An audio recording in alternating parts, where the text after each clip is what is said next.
সুতরাং সংসদ লাগবে। যারা মনে করেন যে আমি খুব ইসলামের পক্ষের লোক, আমি সারা জীবন আল্লাহর গোলামি করতে আছি, আমাদের ঠেকায় কে? হ্যাঁ, আপনারা ঠেকাবার কথা কোরআন শরীফেই আছে।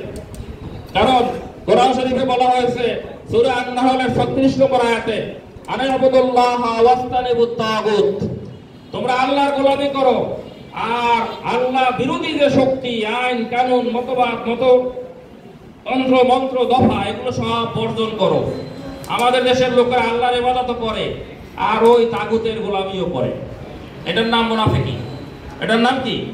মুনাফিকি। আপনি জানেন তো এই সমাজে আমরা দ্বীন-ই ইলাহি মার্কা ইসলাম পালন করি। দ্বীন-ই ইলাহি কি? 1580 সালে ভারতবর্ষের সম্রাট আকবর একটা নতুন ধর্ম চালু করেছিলেন। সেই ধর্মটা ছিল কি? সব ধর্ম থেকে কিছু কিছু বিষয় এনে উনি একটা নতুন ধর্ম বানিয়েছিলেন, নাম দিয়েছিলেন দ্বীন-ই ইলাহি। এটা জানেন তো সবাই নাকি? আমরা বর্তমানে এই দ্বীন-ই ইলাহি মার্কা জীবন যাপন করতেছি। মসজিদে আমরা ইসলাম মানি, আদালতে আমরা খ্রিস্টানদের আইন কানুন মানি।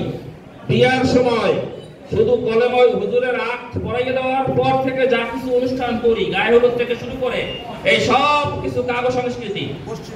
মুসলিম সংস্কৃতি না হিন্দুদের সংস্কৃতি? এই জালাবাড়ির লোকেরা লক্ষ্মী পূজা করে, আপনি জানেন? আচ্ছা, আমি আপনাকে জায়গাটা দেখাই দিই। অতুলবাদীর খেয়াঘাটের সামনে গিয়ে একটা খেয়া আছে না, ছোট্ট খেয়া, ওই খেয়া পাড়ালি ওপার কি পশ্চিম জলকাটি। লক্ষ্মী পূজার দিন গিয়ে দেখবেন মুসলমানরা তাদের ফলকার গাছের চারপাশে ঘুরাইয়া মোমবাতি জ্বালাইছে।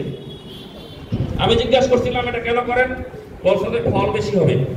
একই দৃশ্য আমি দেখেছি পূর্ব চাঁদকাঠি, হিন্দুরাও করে। তাহলে মুসলমানরা লক্ষ্মী পূজা করে কেউ কেউ।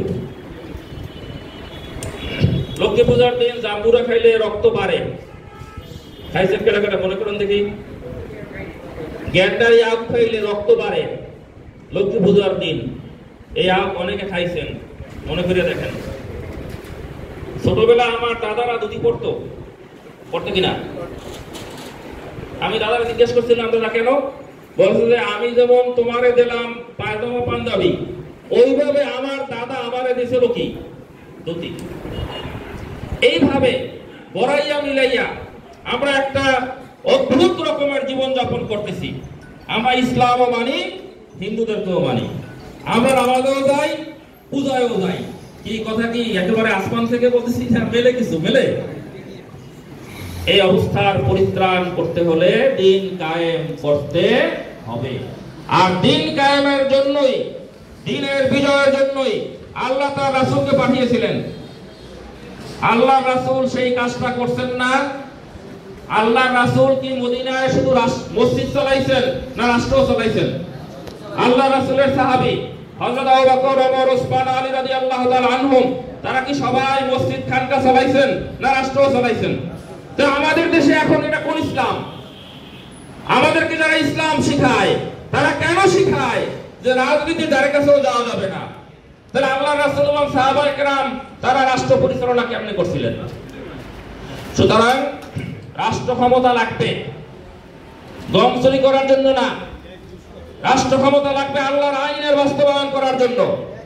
আর রাষ্ট্র ক্ষমতা রাজনীতি ছাড়া হয় না।